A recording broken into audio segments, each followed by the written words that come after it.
Evolução em Dois Mundos, capítulo 16, primeira parte, mecanismos da mente. Na nossa última live, nós falamos sobre simbiose espiritual, né? Nas trocas de energias úteis, não tão úteis, né? E entramos aí também na questão do vampirismo. Acho que até mais no vampirismo do que na simbiose, né? Simbiose está lá para trás, mas falamos muito do vampirismo espiritual, que nada mais é do que as energias que a gente vibra, as energias que está conosco, é que vai fazer a diferença e vai denominar quem está do nosso lado, né? A nossa mente comandando muita coisa. E agora, nos mecanismos da mente, nós vamos ver mais uma vez que o cérebro manda o comando, dá o comando e o corpo, então, obedece. Né? Nós vamos começar esse capítulo partindo do pressuposto que, daquilo que nós já estudamos lá atrás, né? Nós temos um corpo físico denso, terreno, matéria, mas o que faz esse corpo funcionar é o nosso corpo espiritual que nele está ligado, que manda esse comando para o cérebro manda o comando para o corpo físico. Quando o nosso corpo espiritual é desatado do nosso corpo físico, o que é que acontece? O desencarne é a morte do corpo físico material.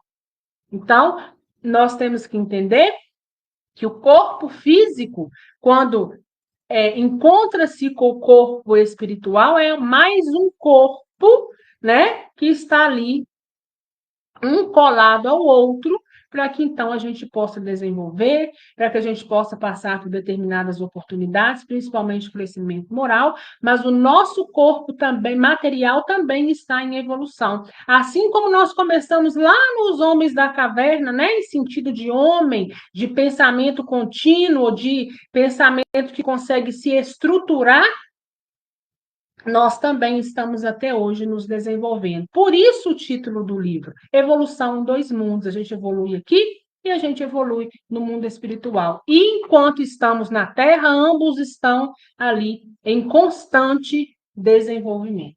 E André começa falando de alma e corpo e fala o seguinte: aclarando os problemas complexos da alienação mental, então, ou seja, aclarando os problemas complexos da falta de lucidez na maioria dos espíritos desencarnados, pelo menos durante algum tempo além da morte, vale comentar ainda que, superficialmente, alguns dos experimentos efetuados pela ciência terrestre nos mecanismos nervosos, para que possamos ajuizar, né, avaliar a importância da harmonia entre a mente e o seu veículo físico-psicossomático no plano físico ou extrafísico. O que André Luiz está dizendo para a gente? Esse capítulo é até um capítulo não muito fácil, né? Mas a gente vai tentando e vai caminhando. André Luiz está dizendo para a gente o seguinte: olha, quando a gente desencarna, muitos que desencarnam, né? É quando ele fala aqui que a maioria dos desencarnados ainda desencarna com uma falta de lucidez, né? Ou seja, a mente ainda não está tão lúcida sobre tudo o que está acontecendo. A mente ainda está ali sem o conhecimento do desencarne, né? E o que acontece? Em muitas das vezes eles não conseguem avaliar, né? É o que ele fala aqui, não consegue ajuizar da importância da harmonia entre a mente e o veículo físico-psicossomático, que nada mais é do que o corpo físico, matéria, e o nosso corpo espiritual, né? Então, ele mais uma vez passa para a gente o seguinte: olha, nós podemos desequilibrar nos dois mundos. Né? Principalmente esse que desencarna e desencarna com essa falta de lucidez, né? A probabilidade de desequilibrar do outro lado também é muito grande. Por isso que quando a gente vai para o outro mundo com uma moral um pouco mais desenvolvida, né? Ainda que a gente não está em nenhuma doutrina ou nenhuma religião, mas a gente tem princípios, a gente tem ética, né? A gente sabe colocar, sabe caminhar pelo caminho do bem, o desequilíbrio lá tende a ser menor, porque a vida continua, de onde nós paramos. Então, se eu vou sem lucidez, né, há grande chance de eu desequilibrar do outro lado, né? Fora os desequilíbrios também que vêm em detrimento de determinadas situações. Assemelhando-se no conjunto ao musicista e seu instrumento, alma e corpo, onde combinar, né, de unir, conjugar-se profundamente um com o outro para a execução do trabalho que a vida lhes reserva, né? Então ele está dizendo o seguinte, olha, essa semelhança, essa união aí da alma com o corpo, o que que acontece? É como o músico, né? Que ele fala, é como o musicista. O bom musicista, ele consegue extrair uma boa música até mesmo de um instrumento velho, né? Mas às vezes aquele que tem um bom instrumento, mas não sabe tocar, não consegue desenvolver com a mesma desenvoltura do que aquele que sabe dirigir e executar o caminho da melhor forma. E sabendo-se que a alma é direção e o corpo obediência, é da lei divina que o homem receba em si mesmo o fruto da plantação que realizou, visto que nos órgãos de sua manifestação recolhe as maiores concessões do Criador para que efetive o seu aperfeiçoamento na criação, né? Então, o nosso corpo é ferramenta de aperfeiçoamento. Cada um de nós vai colhendo o que plantou, e em todos os sentidos, não só no sentido de ter que reparar algo que fez para o outro, né? Mas tudo aquilo que a gente aperfeiçoa, a gente colhe. Em algum momento a gente vai colher, né? Por quê? Porque é o justo, né? É da lei de ação e reação? É. Cada causa uma consequência, mas não só nesse tocante de ter que reparar algo, né? Mas tudo que você aprende, tudo que você cresce, você colhe. Porque quando você é colocado diante de uma situação, às vezes o que você já aprendeu, aquilo não te abala mais. Então, olha aí você colhendo os frutos daquilo que você aprendeu lá atrás, né? Então, tudo que a gente faz, tudo que a gente cresce, né? A gente, então, colhe os frutos dessa plantação.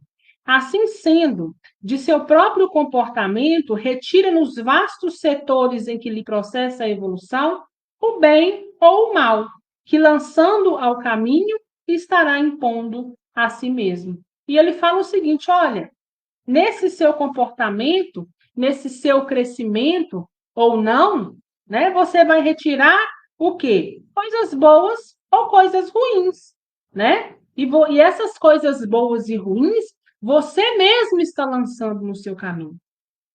E a hora que você começar a caminhar, aquilo que você lançou no seu caminho, sendo coisas boas ou ruins, será então a sua colheita.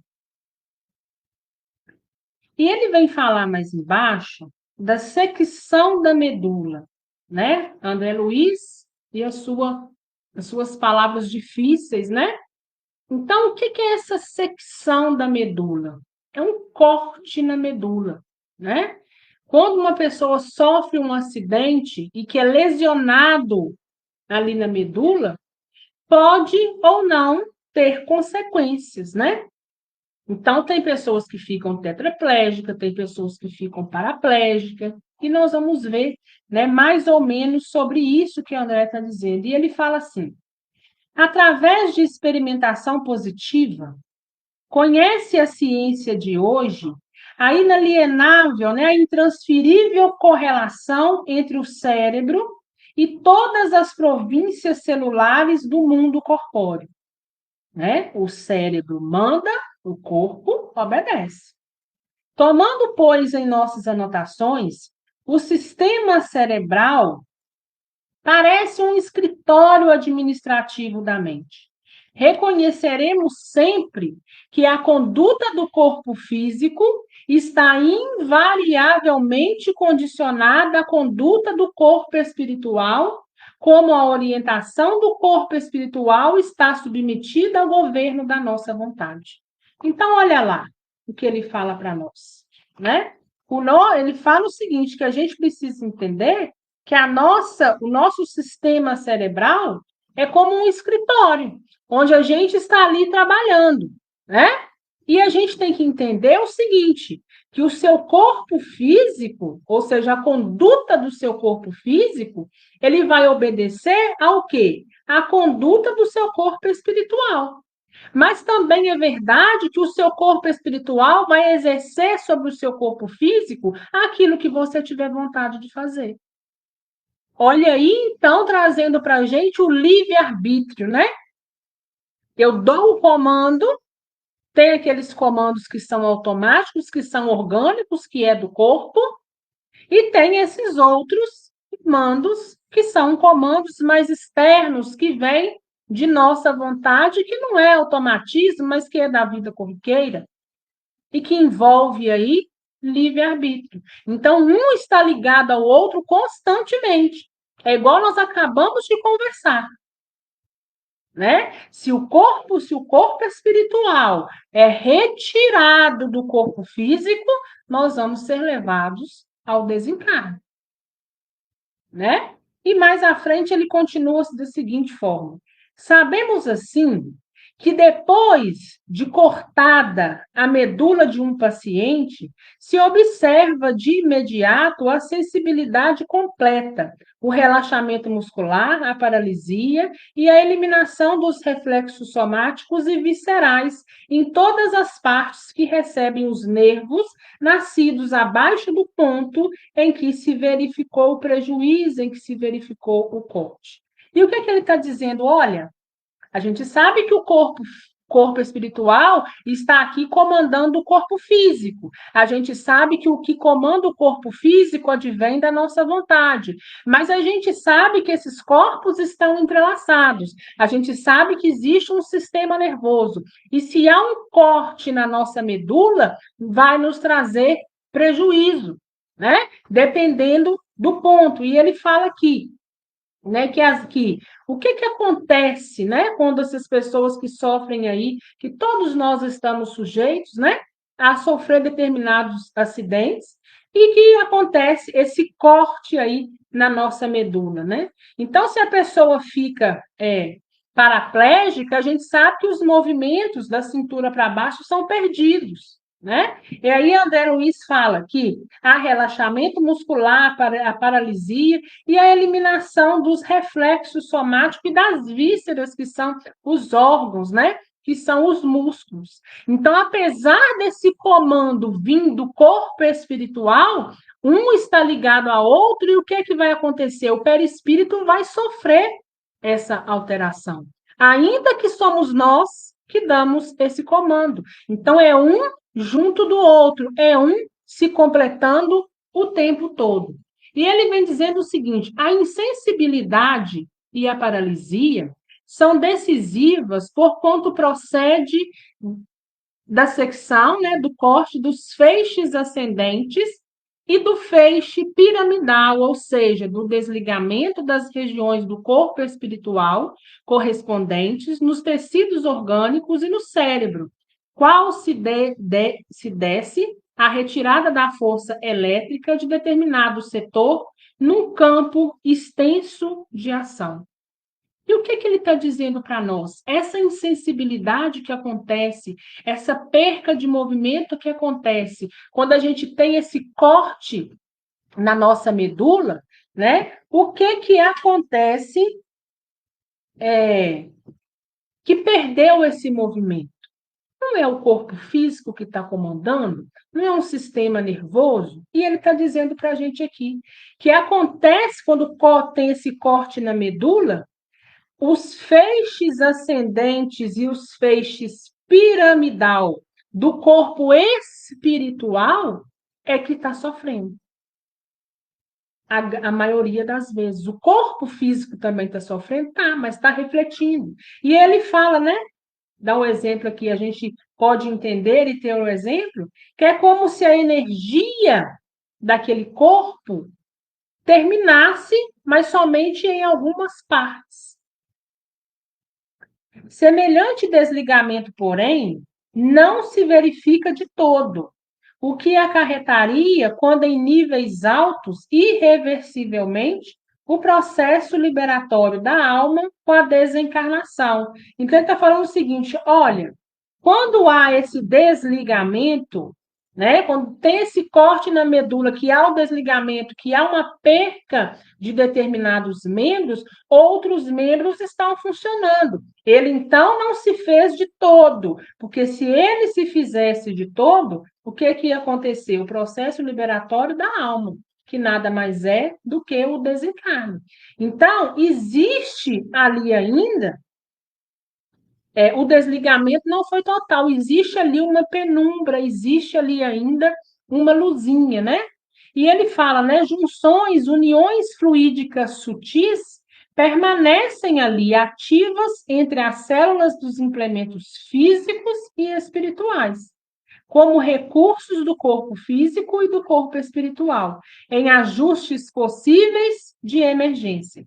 Em razão disso, não obstante a insensibilidade a que nos reportamos, comparável ao silêncio orgânico deixado pela execução de uma neurotomia. Muitos pacientes que se queixam de dor em zonas localizadas para baixo do nível em que se expressou o corte. Fenômenos esse perfeitamente atribuível ao contato das células do corpo espiritual com as fibras aferentes, né? Aquelas fibras que levam informações que vibram na cadeia simpática, penetrando a medula acima do ponto molestado. Então, o que André Luiz está dizendo? Olha,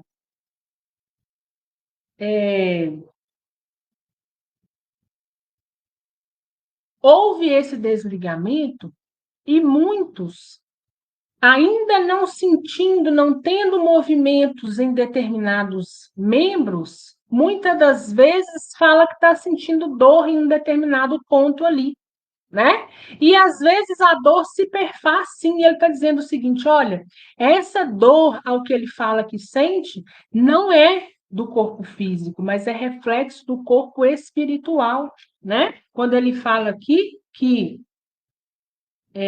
essas fibras, né, é atribuível ao contato das células do corpo espiritual com essas fibras aferentes, né? Então, o corpo espiritual mandando de uma certa forma, levando essa informação para o cérebro, né? Embora aquilo ali, o corpo físico está sem movimento, mas está mandando esse comando. E às vezes ainda o sente por esse reflexo, por essa penumbra, por esse pouquinho de energia que ainda se perfaz do corpo espiritual entre o corpo material. E ele vai falar da recuperação dos reflexos. Devido ainda a esse reajustamento organizado instintivamente entre a alma e o corpo, os reflexos são gradativamente recuperados. Olha, tem certas pessoas que os movimentos voltam, né? Ali sofre uma lesão, talvez não foi uma lesão tão grave, consegue ali, através do estímulo e do incentivo, através da fisioterapia, aqui na matéria, com o comando também que a nossa mente, que nós mesmos nossa mente vai mandando para o corpo físico, né? Ou seja, nós mesmos, espírito comandando o corpo físico, e que consegue restabelecer, né? Eles são gradativamente, né? Ou seja, aos poucos, eles conseguem ser recuperados. E essa recuperação se dá porque os estímulos, muitas das vezes, que vêm do cérebro, mas quem está comandando e mandando esses estímulos é o corpo espiritual. Em condições muito especiais de equilíbrio do corpo físico e do corpo espiritual do enfermo, né, do doente, os reflexos superficiais ressurgem quase sempre em 24 horas depois do insulto sofrido, embora os reflexos anal e cremasteriano jamais se percam. Insulto esse que o sinal de Babinski, ou extensão dos pedartículos, principalmente do primeiro, não raro acompanhada por determinado grau de contração dos músculos do joelho, denuncia a violação do feixe piramidal, equivalente à ruptura e ligação das células do corpo espiritual nos implementos nervosos da veste física, assemelhando-se a um curto-circuito da energia elétrica nos condutores ininterruptos que lhe atendem à necessidade de circulação. Na generalidade dos casos, porém, os reflexos em pacientes dessa espécie apenas reaparecem com mais vagar no curso de semanas, tempo indispensável para que as células do corpo espiritual, vencendo as resistências do corpo físico, a ele se reimponham quanto possível. Então, ele fala: olha, quando possível, ainda que haja essa ruptura, o corpo espiritual vai estar trabalhando o tempo todo para restabelecer. Né? Às vezes vai conseguir restabelecer, às vezes vai conseguir restabelecer em parte, mas o corpo espiritual vai estar trabalhando para que possa refazer. E é muito importante o incentivo e o estímulo, né? E ele vem falando da importância da encefalização, né? Então, o que é essa encefalização? Eu até coloquei um trechinho aqui, a denominação dela, que diz o seguinte: é um processo de desenvolvimento em que o córtex cerebral passa a dominar as funções dos centros medulares e subcorticais. Então, ou seja, é um processo de desenvolvimento que a gente teve ao longo do tempo, né? Que fez o quê? Que aumentou o nosso cérebro em relação ao nosso corpo, né? E esse desenvolvimento ao longo do tempo fez o quê? Fez com que a gente desenvolvesse, permitisse, então, que a gente pudesse desenvolver capacidades cognitivas mais complexas, né? Então, essa habilidade que a gente tem hoje, que a gente carrega, essas habilidades mais avançadas, elas se deram por esse processo de desenvolvimento do encéfalo, né? E aí André Luiz fala assim: sabe-se igualmente que a depressão, e agora nós vamos entender a depressão não como essa depressão que nós estamos aí acostumados a dizer, mas no sentido de insensibilidade. Então, nós vamos mudar a palavra para ter um entendimento. Sabemos igualmente que a insensibilidade, né, ou falta de sensibilidade em estudo, é tanto mais duradoura, né, perdurável, quanto mais complexa a encefalização do animal.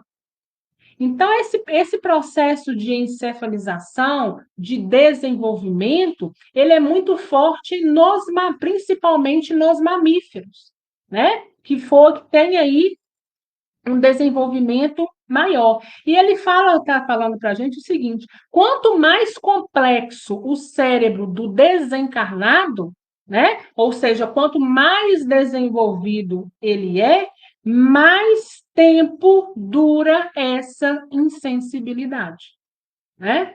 Então, quando você sofre o corte ali da sua medula, quanto mais complexo é o cérebro, ou humano, ou de qualquer outro animal, cada um vai ter, então, uma insensibilidade diferente.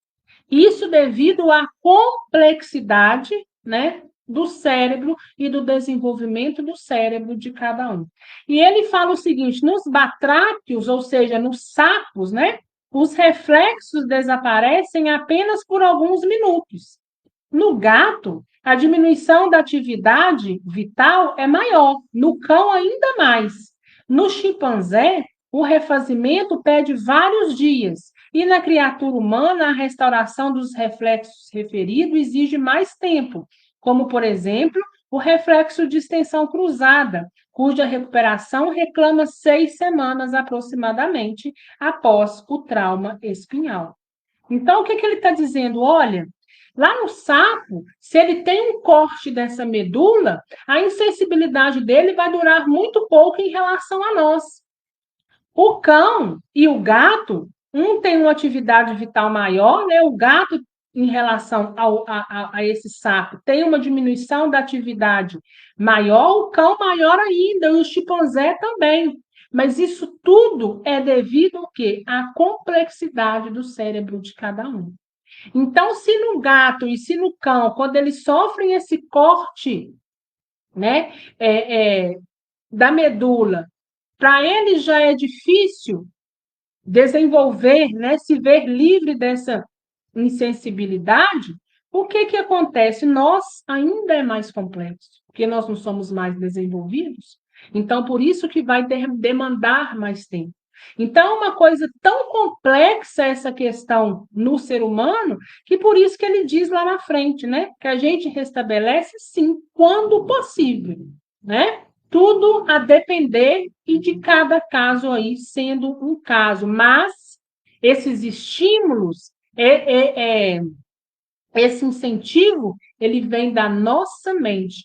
O corpo físico sofre, às vezes o corpo espiritual, né, leva resquício, a gente sabe, né? Quantos aí desencarnaram que não foram levando o perispírito deteriorado por alguma razão?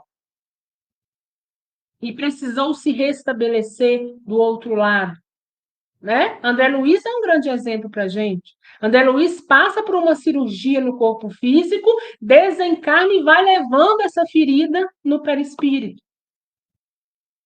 Talvez se fosse uma pessoa que tivesse um conhecimento, tivesse uma abertura de consciência maior, não levaria, porque saberia diferenciar, mandar o comando, né? E para o seu cérebro agora no corpo espiritual, porque lembra? Nosso corpo espiritual tem todos os órgãos. Então, quando ele mandasse o comando, ele disse, não, isso ficou no corpo físico. Eu não tenho mais isso, então eu não carrego mais isso comigo, né? Então, cada caso é um caso e cada coisa é muito complexa, né? E ele fala, nos estudos de Schiff e Sherrington, avaliamos com maior nitidez a extensão da ocorrência entre os setores do corpo espiritual e do corpo físico, mediante o corte completo da medula espinhal, realizada ao nível dos segmentos lombares, pela qual vemos o cão experimentado com a medula dorsal cortada, acusando paraplegia e alterações sensitivas consequentes abaixo da região prejudicada, assim como uma extensão espástica dos membros. Essa extensão espástica que ele fala são os espasmos, né? As contrações involuntárias que acontecem naquele membro que está ali, então, paralisado, né? E ele fala, uma extensão espástica dos membros anteriores devido à ausência de inibição oriunda dos membros posteriores. Inibição que normalmente neutralizaria os impulsos do sistema labiríntico cerebelar. É que o corpo espiritual preside no campo físico a todas as atividades nervosas resultantes da entrosagem de sinergia, né, de cooperação funcionais diversas. Então, tudo isso para dizer para a gente o seguinte, né, que ele já começou dizendo aqui, o nosso corpo espiritual comanda o corpo físico em todas as atividades nervosas, né? E às vezes há ali aquele corte, o corpo espiritual vai tentar restabelecer a todo custo. Agora, olha a importância da mente. Se você sofre uma lesão, vamos supor que é uma lesão reversível, porque tem aquelas irreversíveis, né? A gente sabe que mesmo assim, quem sofre esses acidentes continuam fazendo a fisioterapia, estimulando, né? Dando incentivo, isso é muito importante, né? Mas a gente sabe da irreversibilidade de muitos casos. Mas vamos supor que é um caso reversível aí. Olha a importância da mente. Se você já começa a mandar comando para o seu cérebro no seguinte sentido, não vai melhorar. Eu já perdi o meu movimento. Ainda que seja reversível, talvez se torne irreversível, porque você próprio bloqueia a sua mente a jogar o estímulo necessário aonde necessita, a trabalhar com as suas células, a trabalhar com o sistema nervoso, é o material, é o profissional estimulando aqui, você estimulando e incentivando o seu cérebro até que você, então, se restabelece. Né? A nossa mente tem uma importância muito grande. A nossa mente, o nosso cérebro, ele é muito complexo, mas existem esses pontos que, quando nos é colocado em estudo igual agora, a gente precisa ir pescando, né? De uma certa forma, para que a gente possa depois refletir, para que, se a gente um dia precisar passar, a gente, ainda que a gente saiba que aquilo é irreversível, mas se tem indicação, né? Se os fisioterapeutas, os médicos ali estão dizendo, olha, faça, porque pode ser que tenha estímulo. A gente possa fazer o quê? Apega aquilo e vamos fazer. Né? O que a gente não pode é criar um bloqueio de pronto. A gente tem que saber o seguinte: eu tenho capacidade, porque eu sei que o que comanda esse corpo é o corpo espiritual, tanto que, se o corpo espiritual é desligado, esse corpo morre. Então, se eu estou sendo levada a estímulo e incentivo, nós vamos fazer da melhor forma para que, então, eu também possa ter, dentro do possível, a melhora desejada.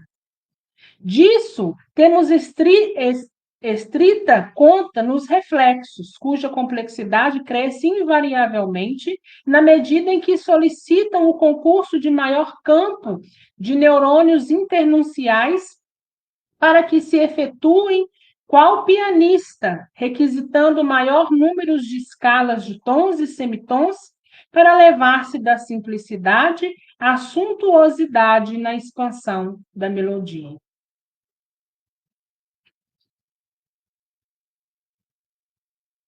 E André Luiz, nesse outro tópico, ele vai falar da descorticação animal, né? Que nada mais é da extração do córtex. Então, a gente vai fazer uma leitura e, ao final, a gente faz aí, vem com o que André Luiz, né, está querendo dizer para a gente. Ele vem dizendo mais em cada bicho, né, em cada animal, por isso descorticação animal.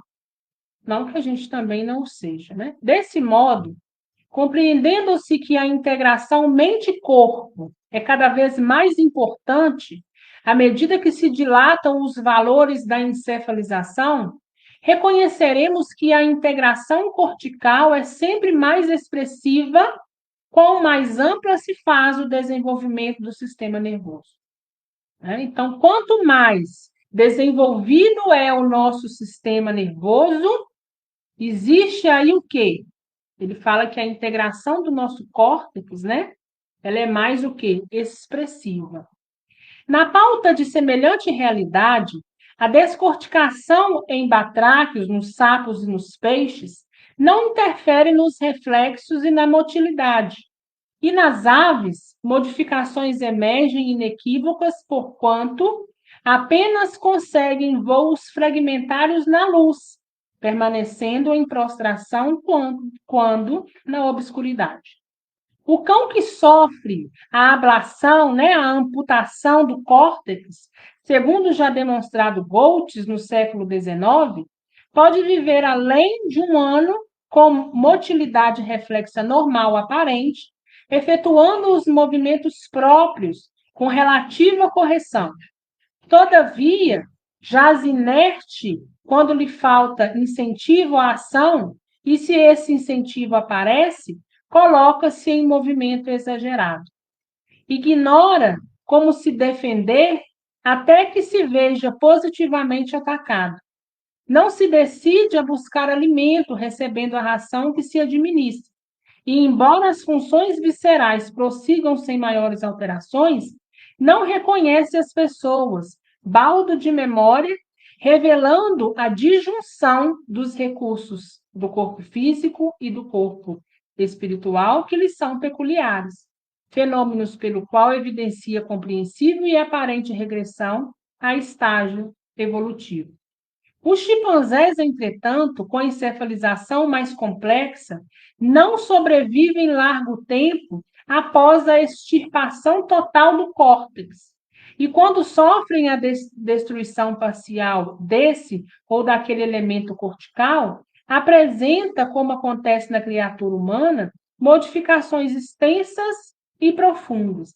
Então, ele está falando, olha, diferente do cão, os chimpanzés, quando ele tem o córtex completamente extirpado, né, cortado, o que acontece? Ele não consegue, ele não sobrevive por largo tempo, né? Por quê? Porque o que prejudicou ali foi muito grande, e ele fala da mesma forma acontece com a criatura humana, né? Sofre modificações muito extensas e muito profundas, podendo levar até mesmo ao desencarne. Cabe mencionar ainda aqui a continuidade das indiscutíveis impressões em pessoas mutiladas, que prosseguem sentindo integrados ao corpo, ao próprio corpo, esse ou aquele membro que fisicamente não mais existe. Né? Então, ele está falando o seguinte: olha, tem aquelas pessoas que são mutiladas, ou seja, perde o braço, perde a mão, perde o pé, e ainda continua tendo reflexo, né, do pé. Olha, parece que o dedo mexeu, né? Olha, eu sinto ainda o meu braço aqui, mas isso nada mais é do que reflexo do corpo espiritual, né? Então, assim, a alma e o corpo vai fazer o quê? Vai tentar reparar de certa forma, né? E quanto mais desenvolvido o nosso sistema nervoso, quanto mais complexo é o sistema nervoso daquele encarnado que está sofrendo essa mutilação, a integração, né, da mente com o corpo e na questão das áreas, né, onde ele fala aqui, nas áreas do córtex cerebral, talvez é mais complexo, é mais difícil. Mas tudo exigindo estímulo, incentivo, mas o principal que nós temos que saber aqui, o nosso corpo físico é comandado pelo nosso corpo espiritual. E nós, um é comandado ao outro, mas olha o que disse lá atrás, né? O corpo físico é comandado pelo corpo espiritual, mas o nosso corpo espiritual depende da nossa vontade, né? Então, às vezes o estímulo até vem, mas às vezes a nossa vontade bloqueia. Às vezes você tem a vontade, mas ainda com vontade você coloca empecilho, né? Então, quanto mais desenvolvido e quanto mais complexo é, mais complexo também vai se tornar a solução. Nós vamos encerrar por aqui, para que não fique muita informação, né? É um capítulo de termos muito técnicos, né? E que a gente vai tentando desvendar da melhor forma, né? Às vezes com algumas falhas, mas eu espero que vocês tenham entendido e tirado de tudo isso a ideia principal da nossa reunião de hoje. Alguma dúvida, gente?